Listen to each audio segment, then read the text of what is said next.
Mary Magdalene knew what was attacking you, not in a vague, spiritual metaphor kind of way. Precisely, specifically, she had a name for it, a map of how it operates, and a complete invocation designed to dissolve its hold on your field. She called the attacking force by its ancient name, Archons, and she called the dissolving force by its living name, Sophia. And that transmission, the one she carried, the one that was deliberately buried and deliberately erased because it made spiritual gatekeepers unnecessary, that is exactly what this video is. Let me be direct with you right now. You are here because something has been pressing on your spiritual field, and you know it is not ordinary stress. You know the difference.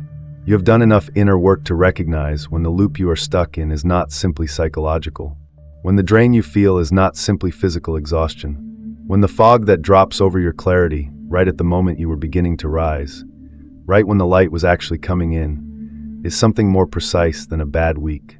That precision has a name, Archons, and the woman who understood them most completely, who mapped their 7 layers with extraordinary accuracy, who carried the specific invocation that dismantles their hold, was Mary Magdalene. Not the repentant sinner the church manufactured, the initiated wisdom keeper, the one her own community called the one who understood completely, the primary carrier of Sophia consciousness in the early transmission lineage.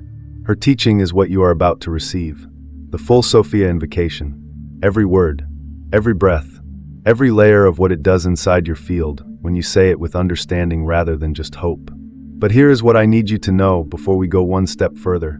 The invocation only works when you understand the mechanics behind it.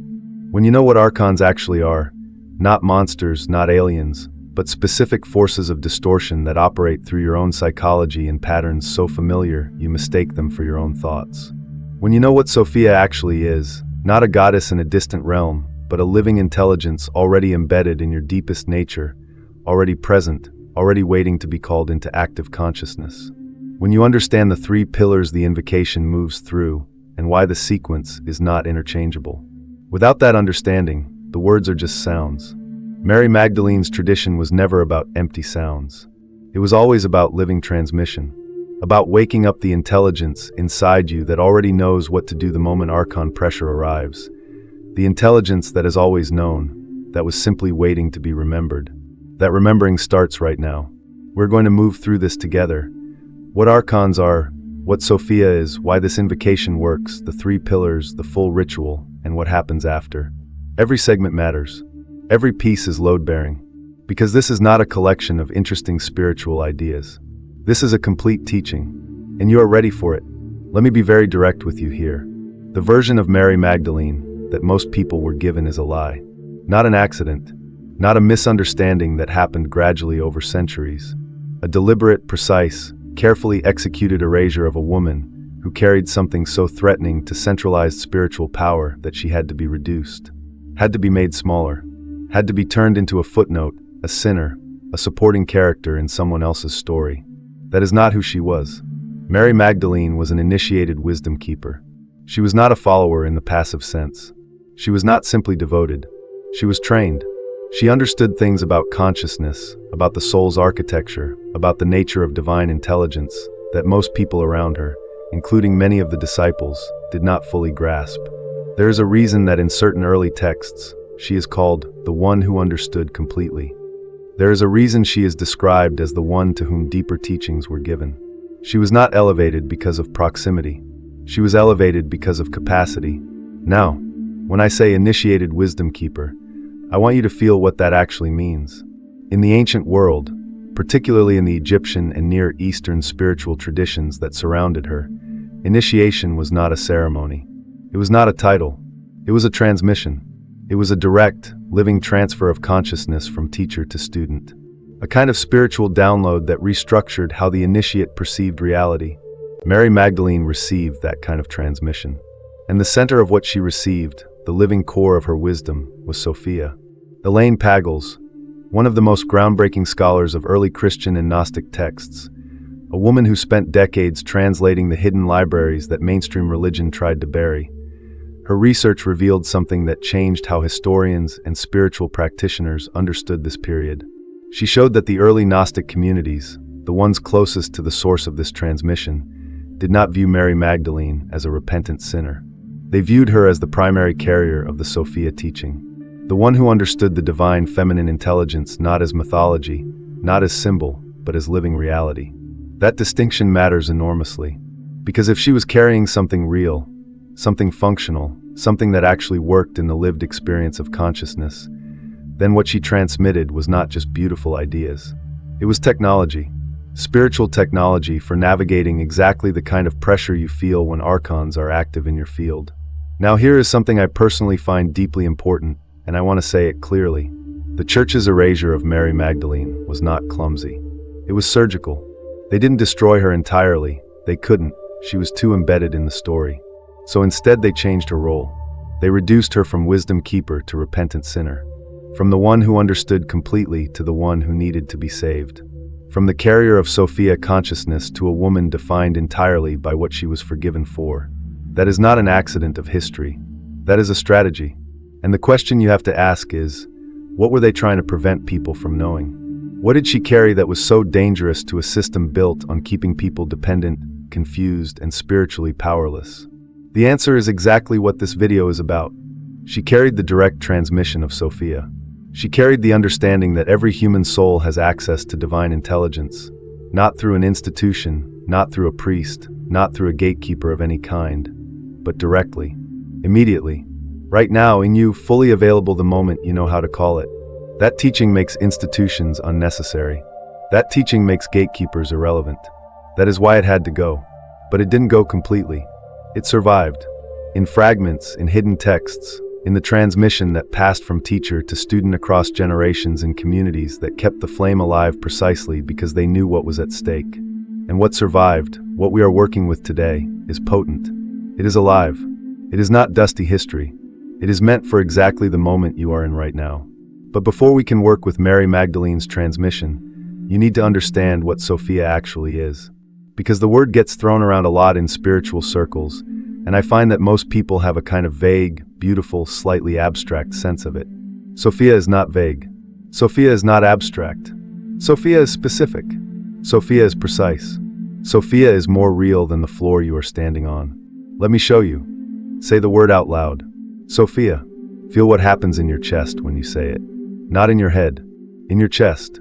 There is something there, a kind of recognition that bypasses your thinking mind entirely. That recognition is not coincidence. That is not poetic imagination. That is the part of you that already knows what Sophia is, responding to the sound of her name. Because Sophia is not foreign to you. She is the deepest layer of what you already are. Let me explain that carefully, because it is the most important thing I will say in this entire video. In the tradition that Mary Magdalene carried, Sophia is not a goddess you worship from a distance. She is not a mythological figure from a story. She is not even, strictly speaking, a she, in the way we usually think of gender. Sophia is a living quality of divine intelligence. She is the self-knowing face of the Absolute. She is what happens when pure awareness looks at itself and recognizes its own nature. The ancient Greek word Sophia simply means wisdom, but not wisdom in the way we use that word today. Wisdom as in good advice, wisdom as in learning from mistakes. This wisdom is something far more fundamental. It is the intelligence that underlies all creation, the knowing that exists before thought, the light that was present before anything else was. And here is the piece that Mary Magdalene's tradition preserved that most people don't realize. Sophia is not just out there, in some cosmic realm, in some unreachable divine dimension. Sophia is embedded in you, specifically in you. She descended, and that word descent is important. We will come back to it. She descended into the very fabric of material existence, into the world you live in, into the body you inhabit, into the consciousness you carry right now. Which means accessing Sophia is not a matter of reaching upward towards something distant. It is a matter of going inward towards something immediate. There is a difference between Sophia and ordinary spiritual wisdom that I think is worth sitting with for a moment. Ordinary spiritual wisdom is accumulated. You learn it, you study it, you practice it over time and it grows. That kind of wisdom is real and valuable. But it is not Sophia, because Sophia does not accumulate. Sophia activates. It is already complete inside you. The moment of contact with Sophia is not a moment of learning. It is a moment of remembering.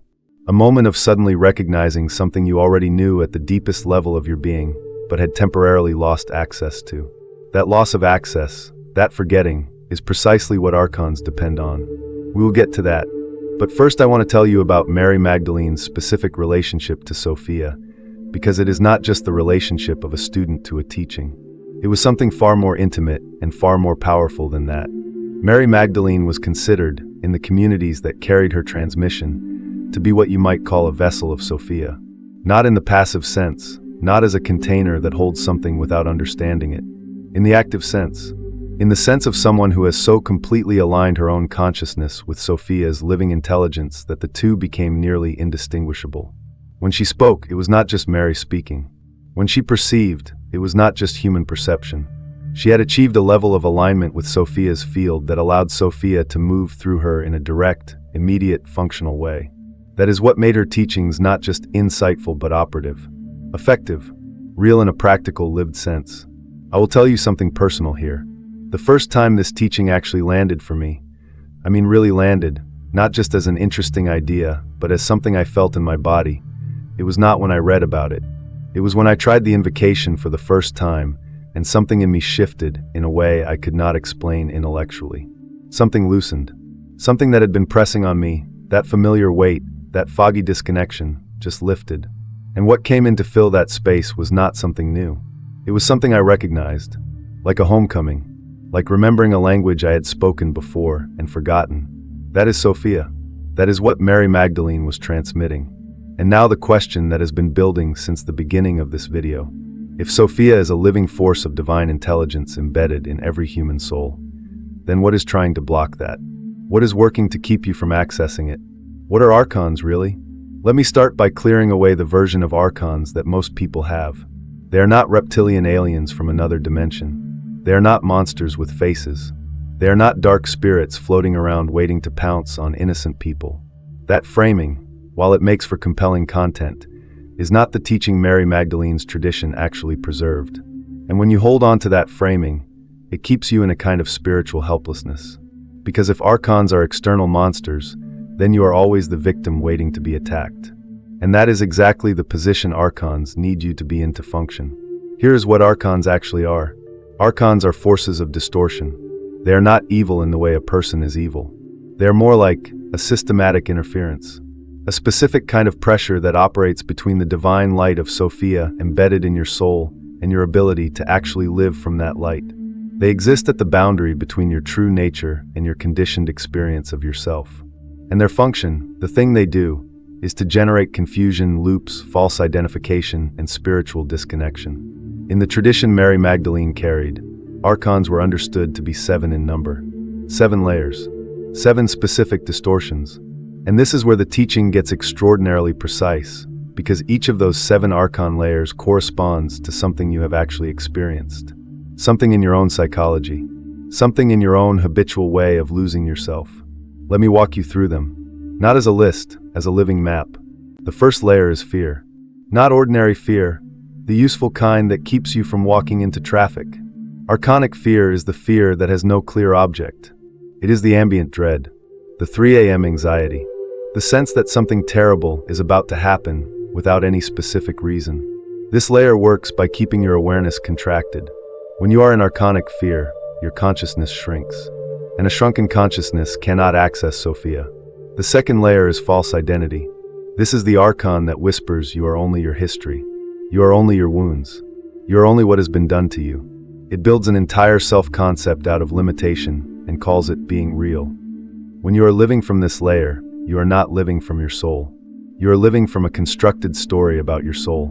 And the constructed story keeps Sophia at a distance. The third layer is pride of separation. This is subtle, and this is the one I think catches the most spiritually experienced people off guard. It is the feeling that you are spiritually advanced enough to be safe, that you have done enough work, that you are above certain vulnerabilities. This Archon works through your strength. It uses your genuine progress against you by convincing you that you are beyond the need for continued alignment. And the moment you believe that, your field opens up like a door left unlocked. The fourth layer is lust for control.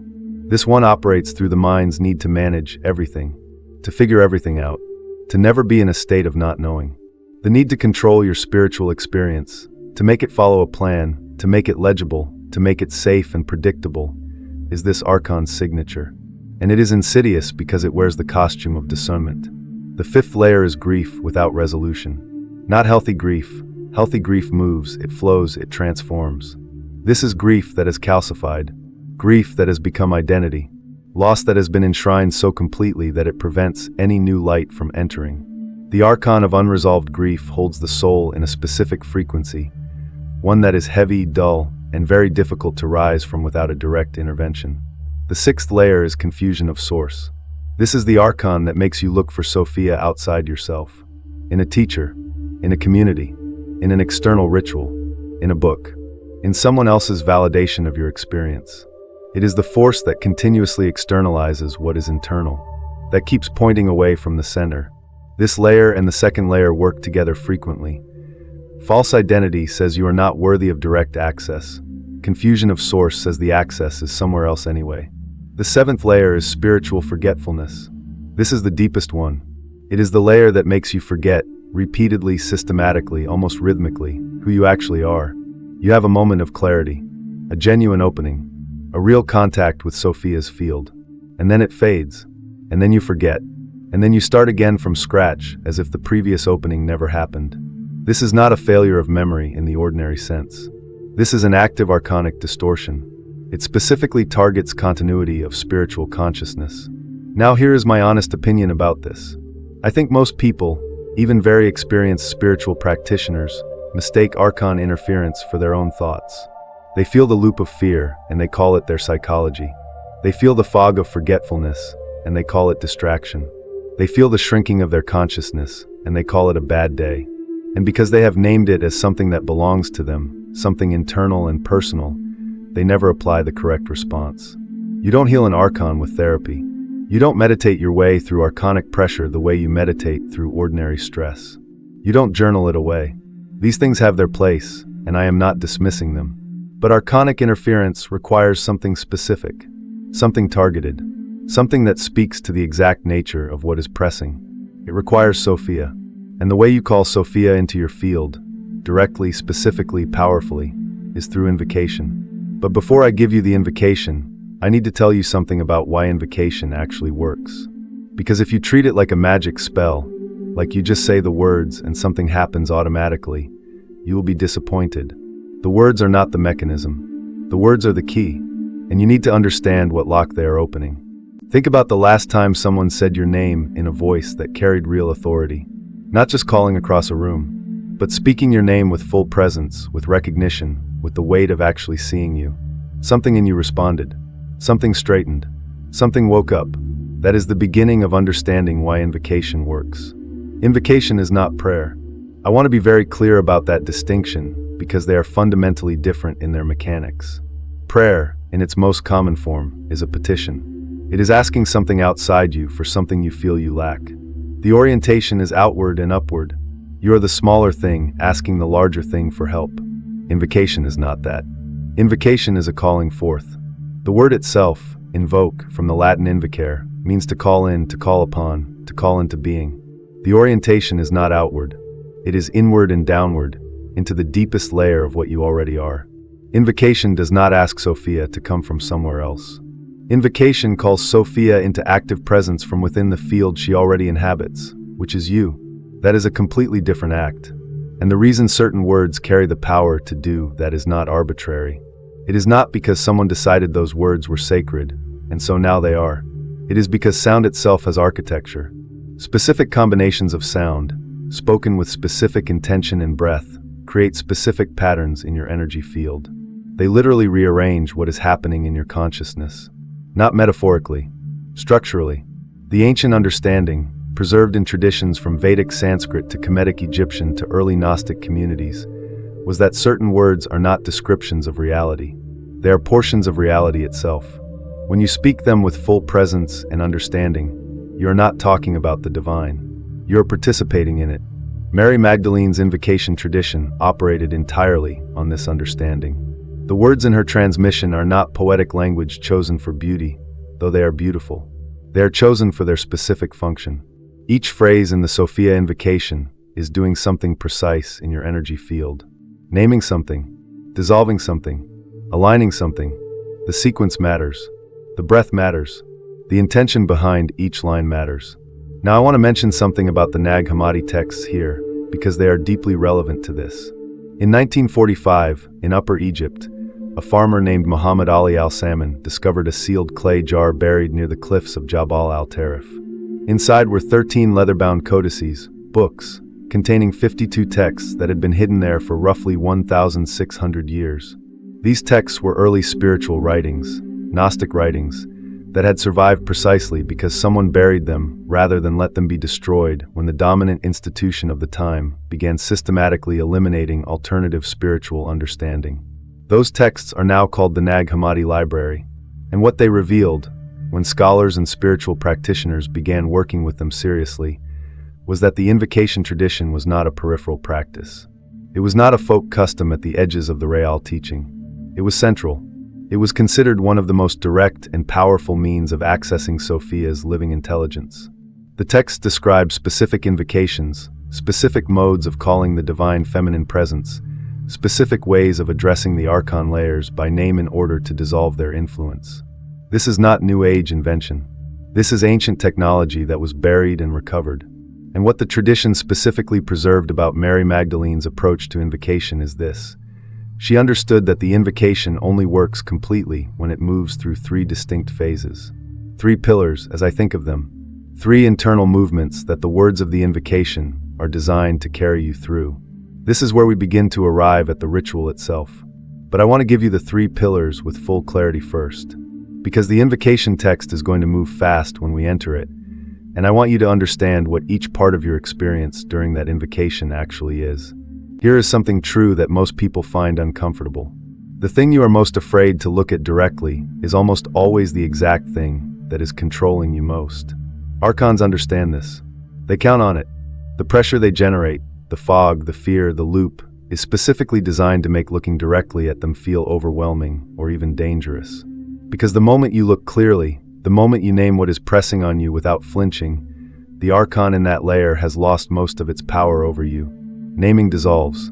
This is not just poetic. In the Mary Magdalene tradition, the act of naming an Archon was understood to be literally the first movement of liberation. Not fighting it, not pushing it away, not protecting yourself from it with white light or crystals or any other kind of energetic buffer. Looking at it, naming it, saying this is what is here, this is what is pressing. I see you. That is the first pillar of the invocation. Recognition. And I want to say clearly, most people skip this step or rush through it. Because sitting with what is attacking you, even for 30 seconds, even with the intention of naming it and moving past it, feels like increasing the problem. It feels like giving it more attention, more energy, more presence. But that feeling is itself archonic. That resistance to looking is the Archon protecting itself from your gaze. The moment you hold your ground in that discomfort and name what is there, you are already winning. You are not giving it energy when you name it. You are withdrawing the hidden energy it was already taking from you, the energy of your unconscious avoidance. The second pillar is alignment. This is the heart of the invocation. This is where Sophia's name becomes an access point. Once you have named what is pressing on you, once recognition is complete, you shift your entire orientation toward Sophia. Not toward a concept of Sophia, not toward a feeling you are trying to manufacture. Toward the living presence of Sophia that is already within you, already embedded in your field, already waiting at the center of your consciousness for exactly this moment of conscious turning. The alignment pillar works through what I think of as resonance. When you speak Sophia's name with full presence, with clear intention, with the breath and the words of the invocation aligned together, you are tuning yourself to a frequency that is already real and already present in you. Think of it like a tuning fork. The tuning fork doesn't create the note. It calls the note forward out of the ambient sound. The invocation doesn't create Sophia in your field. It calls Sophia's presence into conscious activation from the place she has always been. That shift, from unconscious presence to conscious activation, is the entire mechanism of this pillar.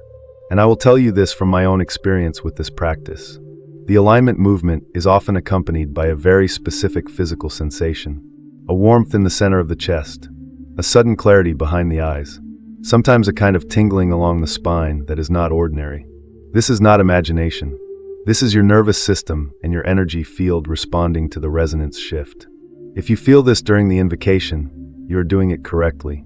The third pillar is dissolution. This is where the Archonic pressure releases. Here is how to understand the mechanics of dissolution. An Archon layer operates through a kind of false solidity. It presents itself as permanent, as structural, as part of you. The fear feels like your fear. The loop feels like your loop. The fog feels like your mind.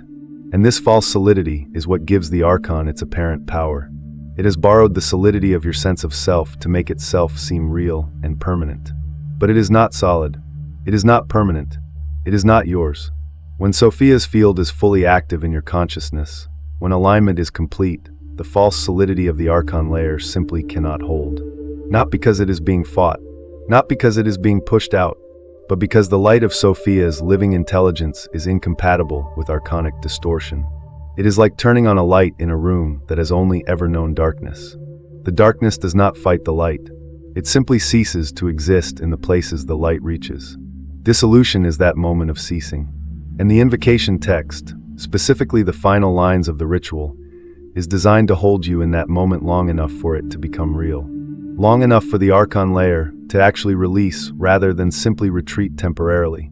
This is why the sequence matters. Recognition first, alignment second, dissolution third. If you skip recognition and go straight to alignment, you are calling Sophia's light into a field where the Archon is still hidden in your avoidance.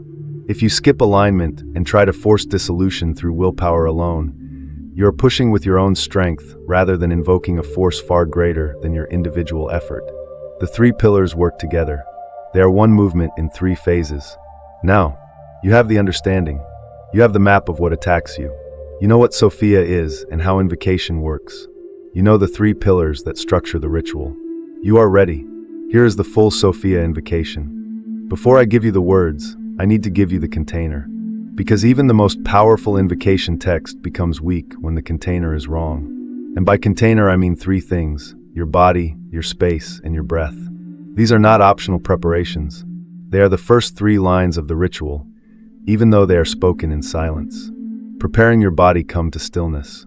Not forced stillness, not the rigid, held breath stillness of someone trying very hard to be calm. The natural stillness that comes when you stop moving and let your body remember it doesn't have to run. Sit in a way that keeps your spine relatively upright, not stiff but not collapsed. Your spine is an antenna. Its alignment affects the clarity of what moves through you during the invocation. Place your hands open on your thighs, palms facing upward. This is not a symbolic gesture. Open palms physically signal receptivity in the nervous system. It prepares the body to receive rather than protect. Close your eyes.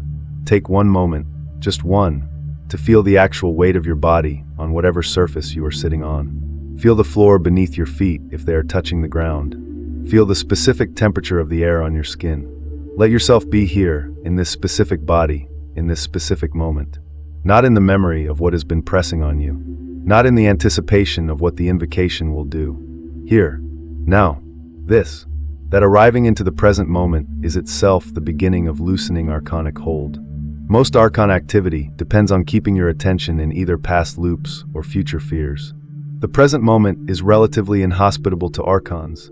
When you are fully here, their grip naturally loosens before you even begin. Preparing your space, you do not need elaborate ritual preparation. You do not need candles, incense, crystals, or any specific objects. These things can enhance the experience, and there is nothing wrong with using them if they support your focus. But they are not the mechanism. The mechanism is you. What you do need is a few minutes of uninterrupted privacy. You need to know that no one is about to walk in, that your phone is not about to vibrate, that you can give the full weight of your presence to this practice without a part of your mind on alert for interruption. If possible, and this is something I find genuinely helpful, spend 30 seconds before beginning to consciously acknowledge the space around you as sacred. Not through any elaborate ceremony, just an internal recognition. This space, right now, is a place of sacred work. That recognition shifts something in the field of the space itself. It creates what the ancient teachers would have called a temenos, a bounded sacred container, that supports the work rather than leaking it. The breath pattern, this is perhaps the most important preparation and the simplest. You're going to use a specific breath pattern before you begin the invocation words. It is called the Sophia breath in this tradition, and it has three parts. Inhale slowly through your nose for a count of 4. Feel the breath filling your belly first, then your chest. Full, complete, unhurried. Hold for a count of 2 at the top of the inhale. In this held moment, internally set your intention. Not a complicated intention. A single clear one. I am calling Sophia forward. I am recognizing what presses on me. I am ready to dissolve it in her light. One breath, one intention. Exhale slowly through your mouth for a count of 6. Let the exhale be audible, a gentle sound of release. As you exhale, consciously release the held tension. The braced against something feeling in your shoulders. The slight clenching in your jaw. The protective contraction somewhere in your belly. Let it go on the exhale. Do this breath 3 times before you speak the first word. 3 breath cycles. Full, slow, intentional. After the 3rd exhale, you will feel a shift. A settling. A slight deepening of your presence. That is the moment. That is when you begin. But remember, listen to each line, then pause. Let the words land before moving to the next. This is not speed reading. This is a living practice. Some lines will need 3 or 4 breaths before you are ready to move on. Let that happen. The invocation is not a performance. It is a process. The opening, recognition pillar. I stand in this moment aware and unafraid. I name what has been pressing on my field. I do not turn from it. I do not shrink from what it carries. I look at it with open eyes. I see you. I know what you are. You are not my thoughts. You are not my truth. You are not the voice that knows me deepest. You are distortion wearing the mask of my own mind. I name you now. Pause here. In the silence of this pause, name specifically what has been pressing on you. The fear, the loop, the drain, the fog, the grief, the confusion. Whatever it is, name it silently or aloud. Be exact. Be honest. Be unafraid. I have named you, and in naming you, I have withdrawn the power of my unknowing. You fed on what I refused to look at. I am looking now. The feeding is finished. Feel what happens in your body when you say those last 4 words. The feeding is finished. There should be something there. A shift in the chest. A slight easing of something that was contracted. That is recognition completing. That is the first pillar doing its work. If you don't feel it on the first pass, stay with the opening a little longer. Repeat it if necessary. The recognition pillar has to be real, not performed. When it is real, your body will tell you. And when it tells you, move into the second pillar. The invocation body, alignment pillar. Sophia, living light. Intelligence that moves before thought. Wisdom that was present before the first word. I am not calling you from a distance. I am calling you forward from the place you have always been. You are not outside me. You are the deepest layer of what I am. You are the knowing that runs beneath my knowing. You are the light this darkness cannot hold. Sophia, I turn toward you now. Not because I am powerful. Not because I am perfect. Not because I have earned this turning. But because turning toward you is the most natural movement my soul knows. Because this turning is what I was made for. Sophia, come forward. Not from above. Not from beyond. From the center. From the core. From the place inside me that has never been touched by distortion. From the seed of original light that was placed in me before I was born into this. Sophia, I feel you moving. I feel the warmth of your presence rising in my chest. I feel the clarity of your intelligence beginning to fill the spaces where the fog was. I open to you completely, without condition, without agenda, without asking you to be anything other than exactly what you are. Sophia, you are here. You are real. You are alive in me, and I am alive in you. We are not 2 things. We were never 2 things. This moment of recognition, this is the reunion that was always waiting. Breathe. Do not rush past this part. The alignment pillar often produces the most intense physical sensation of the entire invocation. The warmth I described earlier, it may be very present here. The clarity behind the eyes, sometimes emotion, sometimes tears. None of this is a distraction. All of it is the body's response to a real field shift. Let it happen. Let whatever needs to move, move. When Sophia's presence is consciously active in your field, when you feel it rather than just think about it, you are ready for the 3rd pillar, the closing, dissolution pillar. And now, with Sophia fully present in my field, with her light moving through every layer of what I am, I address what remains. Name again briefly what was pressing on you, not with fear this time, with absolute certainty. You are a distortion. You are a layer of interference between my soul and its own nature. You are not mine. You were never mine. I do not fight you. I do not push you. I do not need to. Sophia's light does not fight darkness. Sophia's light simply is. And in the presence of what simply is, what only seems to be cannot hold its shape. I release you. Not with anger. Not with effort. With the effortless authority of a soul that knows its own nature. You cannot press on me. You cannot loop through me. You cannot feed on my confusion. Because I am not confused. I am aligned. I am Sophia's own. The light in me recognizes the light that is. And in that recognition, you dissolve. You release. You return to the formless from which all distortion comes, and to which all distortion returns. It is done. It is complete. Sophia has moved through this field. And this field is clear. The sealing practice. After you speak the final line, after this field is clear, do not immediately open your eyes or move. Stay in stillness for a full minute. 60 seconds. This is not arbitrary. The sealing practice is what locks in the dissolution. What you're doing in this minute of stillness is allowing your energy field to settle into its new configuration. When Archonic pressure releases, there is briefly a kind of open space, an expanded emptiness where the distortion was. And if you rush to fill that space with ordinary thought and sensation too quickly, you can inadvertently pull familiar patterns back in before the new alignment has time to stabilize. So stay still. In this minute of stillness, breathe naturally. And as you breathe, internally speak one single sentence slowly, as many times as feels right. I am Sophia's own. My field is clear. My knowing is alive. That is the seal. Those 3 statements. That specific sequence. After 60 seconds, bring your awareness gently back to your physical body. Feel the weight of your body again. Feel the temperature of the air. Open your eyes slowly. Sit for a moment before you stand. Moving too abruptly can scatter the integration that has just begun. That is the complete invocation. That is what Mary Magdalene's tradition preserved. That is the full ritual. And now I want to talk about what happens next. Because the invocation is the beginning of a process, not the end of one. The first thing I want you to know is that the invocation does not necessarily produce a dramatic, immediate, unmistakable transformation every single time you do it. I know that might not be what you wanted to hear. We live in a world that has conditioned us to expect instant, undeniable, cinematic results from spiritual practice. And sometimes, especially the first few times you do this invocation, especially when the Archonic pressure in your field has been particularly heavy, the shift can feel dramatic. The lifting can be palpable. The clarity can be sudden and striking. But other times the shift is quieter, subtler, more like a gradual clearing of weather than a lightning bolt. And I want you to know that the quiet shift is not a failure. The quiet shift is often the deepest one. Here is what to actually watch for in the 3 days after doing the invocation.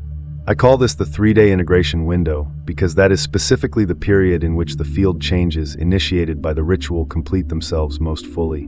Day 1 is often characterized by a strange combination of clarity and tiredness. The clarity is Sophia's alignment settling in. Your thinking feels sharper, your emotional state feels more stable. There may be a quiet joy or lightness that was absent before. The tiredness is the energy body recovering from the work of the invocation and from the long-term drain of whatever Archonic pressure was present. Let yourself rest on day 1 if you can. Drink water. Eat something grounding. Be gentle with yourself. This is not weakness. This is intelligent tending of a field in transition. Day 2 is often where resistance appears. Not because the invocation failed, but because Archonic patterns that have been operating in your field for a long time do not simply vanish in 24 hours. On day 2, you may notice the familiar loop trying to restart, the familiar fog trying to creep back, the familiar fear or confusion knocking on the door of your consciousness again. Do not panic. This is normal. This is expected. What you do on day 2 matters enormously. If you panic and conclude the invocation didn't work, you give the residual Archonic pattern something to feed on, your disappointment and your doubt. If instead you hold your ground and treat day 2 as part of the process, acknowledging the resistance without collapsing into it, perhaps doing a shorter, lighter version of the invocation, you communicate to your field that the new alignment is stable and the old pattern is not being welcomed back. You do not need to do the full invocation again on day 2 necessarily. The alignment breath alone, the 3 breath cycles, combined with a single repetition of the sealing sentence can be enough to hold the ground. Day 3 is typically the settling day. This is where you notice what has actually changed. Not dramatically, quietly. You realize you have not spiraled into the usual loop. You notice a specific thought or situation that would normally trigger the Archonic pressure, and you observe that the trigger is quieter, less compelling, less consuming. There is a spaciousness where the contraction used to be. That spaciousness is Sophia. That is what her presence in your field actually feels like when it is stable. Not ecstasy, not fireworks. Spaciousness. Room to breathe. Room to be. Room to know.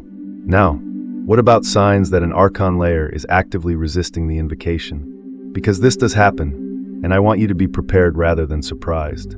Signs of active resistance include a sudden, intense increase in the specific pattern that was present before the invocation, as if it spiked. Unusual emotional volatility on day 1 or day 2 that feels out of proportion to your circumstances. A very strong urge to dismiss the invocation as having been pointless or ineffective. A sudden rational voice that says, "This is silly, nothing happened, what was I thinking?" That rational dismissal voice is particularly worth noticing. It arrives with suspicious timing and suspicious certainty. If you encounter active resistance, the response is not to do the invocation harder or more aggressively. The response is to do it more quietly, more grounded, more anchored in the body. Heavy Archonic resistance often responds to very grounded, very physical anchoring.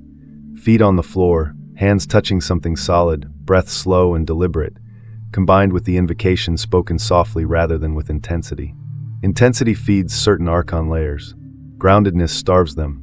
And this brings me to something that I think Mary Magdalene's deeper teaching illuminates in a way that most people in the spiritual world have completely missed.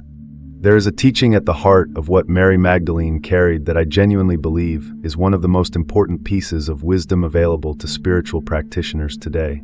And it is almost never framed the way she framed it. Most approaches to spiritual protection, to dealing with Archons, dark energy, psychic attack, whatever language you prefer, are built around the model of warfare. There is an enemy. You are the defender. You build shields. You call in protection. You fight back. You clear your field. You banish what doesn't belong. And look, I understand why that model feels satisfying. It is active. It is empowering. It gives you something to do with the discomfort. When something is pressing on your field and your chest is tight and your thoughts are looping, the idea of fighting back feels like agency. Feels like strength. Feels like you are not simply a passive victim of invisible forces. And it is not entirely without value. But it is not Mary Magdalene's teaching. Her teaching was something fundamentally different. More demanding in one way, and ultimately far more liberating in every way. She taught that the Archons are not primarily an external threat that attacks you from outside your field. They are the distorted residue of Sophia's own descent into the material world. They are, in a sense, shadows cast by light moving through layers of increasing density. They are the inevitable distortions that arise when infinite divine intelligence enters the finite experience of embodied consciousness. Read that again slowly. They are not invaders from outside. They are distortions generated from within the very process of light becoming matter, of the infinite becoming finite, of divine consciousness pressing itself into the density of lived human experience. And this changes everything about how you approach them. Because if Archons are external enemies, separate beings attacking you from outside, then the solution is warfare.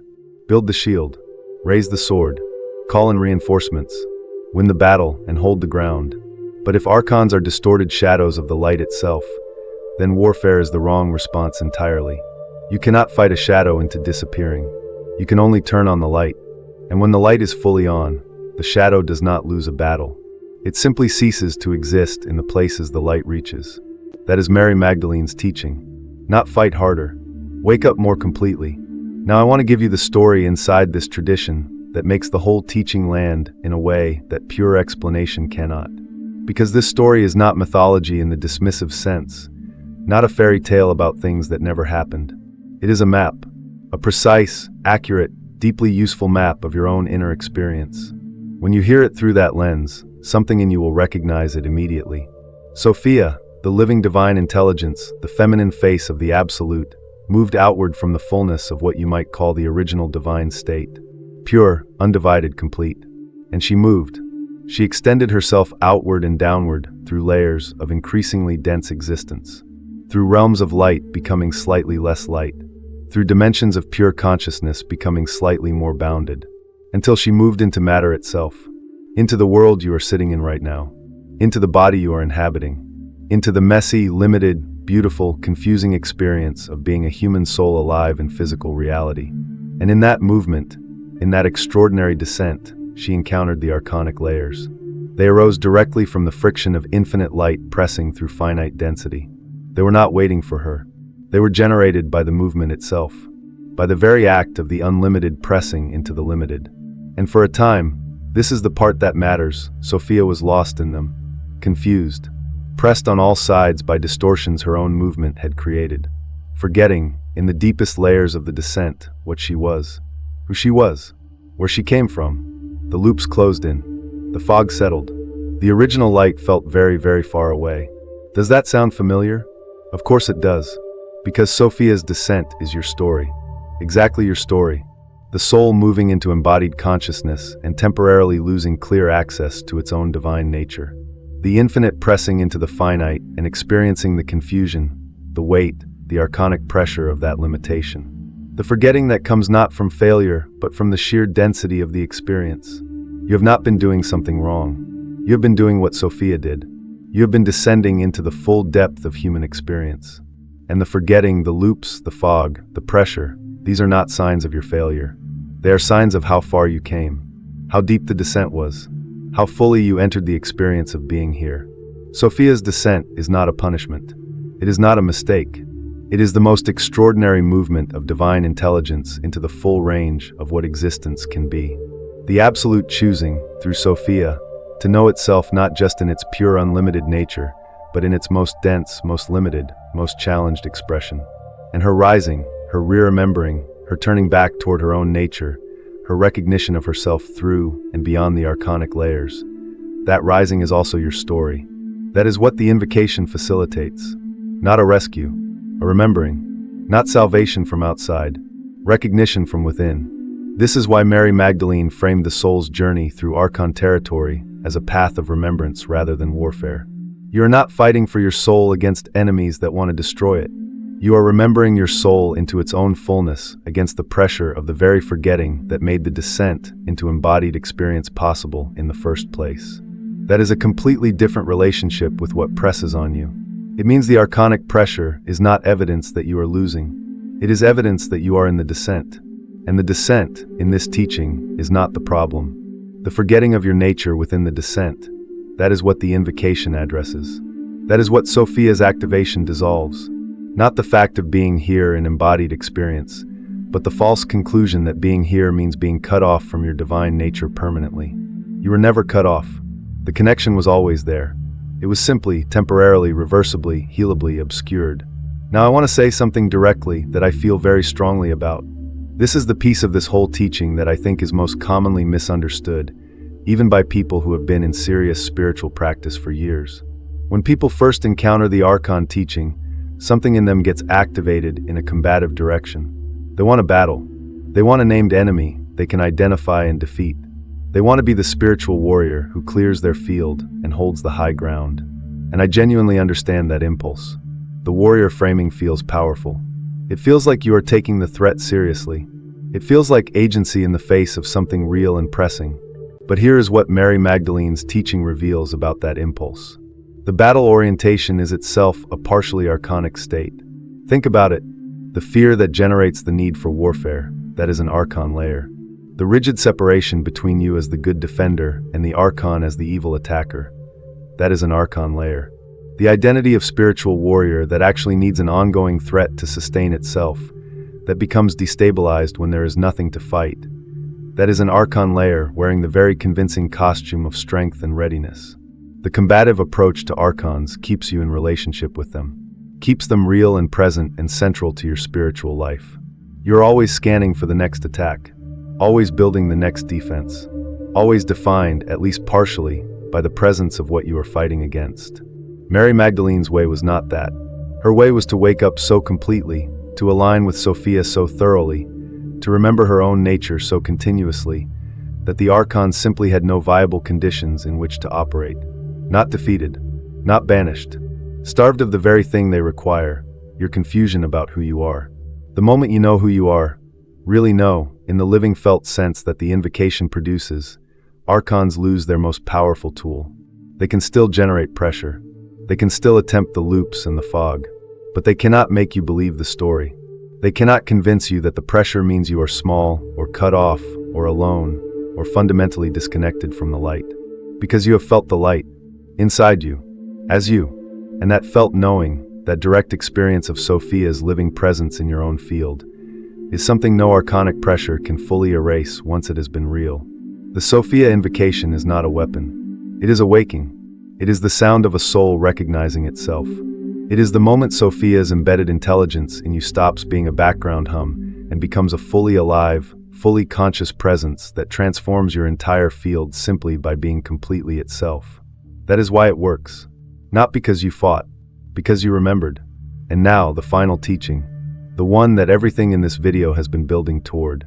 The one that will change the way you relate to every spiritual challenge you ever face, if you let it fully land. Here it is. The invocation does not summon something outside you. It does not call a divine being down from a cosmic realm to intervene in your situation on your behalf. It does not access a power that is separate from you and greater than you and fundamentally other than you. The invocation awakens what is already inside you.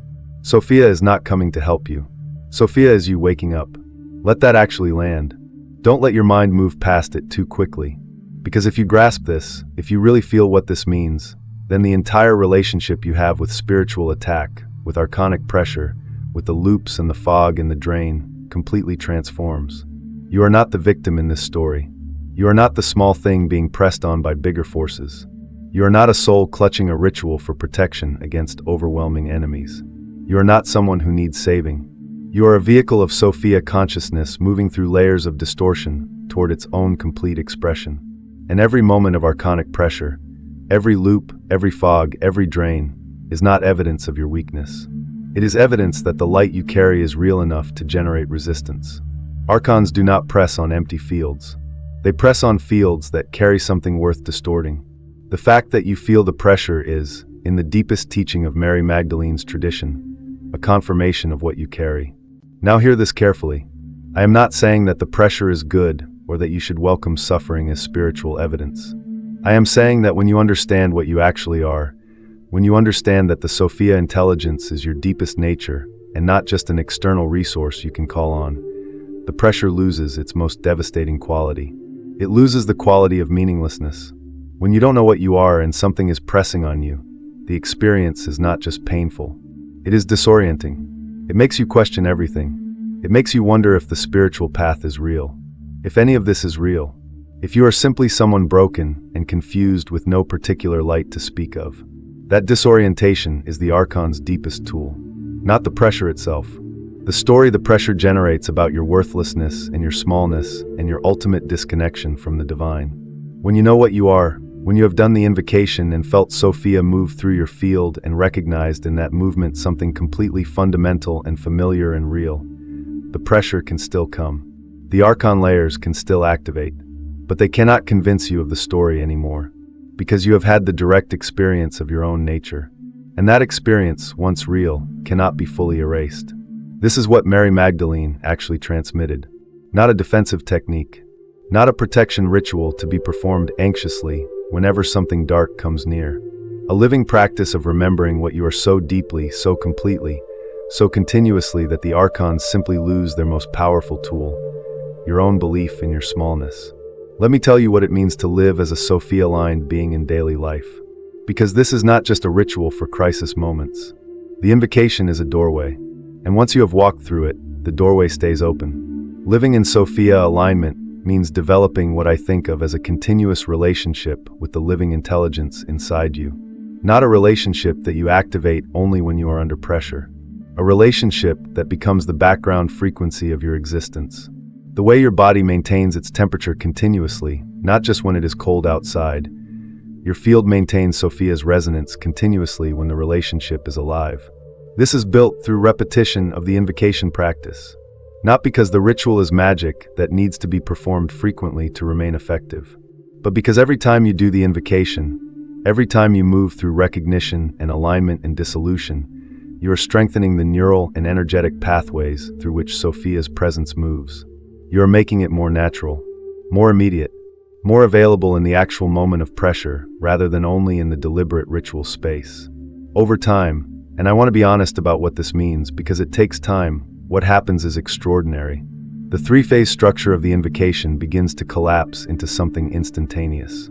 Instead of needing 20 or 30 minutes to move through all three pillars, you find that a single breath, a single internal turning, a single silent speaking of Sophia's name from the right place inside you can activate the same field shift that the full invocation produces. You are building a reflex of divine alignment. That is what Mary Magdalene had. That is what made her dangerous to power systems built on keeping people spiritually dependent and afraid. Not a secret knowledge that she hoarded, but a reflex of alignment so deep, so immediate, so natural that no archonic pressure could destabilize her for more than a moment.